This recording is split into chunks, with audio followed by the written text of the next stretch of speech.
one table border. In this, firstly I have used H1. It's for the main heading of the page used to describe the primary topic or title of the page. Table used to display data in tabular form like rows and columns. Border 1 adds a simple border to the table. Cell padding 0 control the space inside each cell. Cell spacing control the space between the cells. And next is the caption provides a little a description for the table appears above the table example like academic performance, summary of academic performance. After that, T head defines the header section of the table contains column heading that describes the types of data below them. TR stand for the table row. Each TR represents one horizontal row in the table.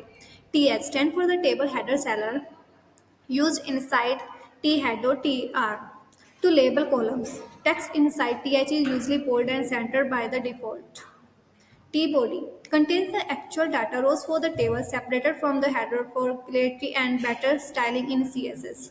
Next one is TD, stand for the table data cell used inside TR to display the content of each cell, normal table data. Next is image, SRC and alt used to display an image. SRC specifies the image path or URL. Alt gives alternative texts, important for accessibility and SEO. Second is defines the navigation section of a web page, usually contain menu links like homes, profile, courses, etc. After that, the URL unordered list used to make a bulleted list. Each item is wrapped in li. Li stand for the list item used inside UL or OL to create the individual list points.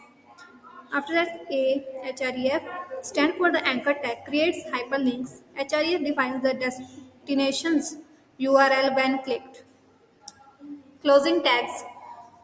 Every opening tag must have the closing tag example table and it will be also have the closing tab table. Thank you.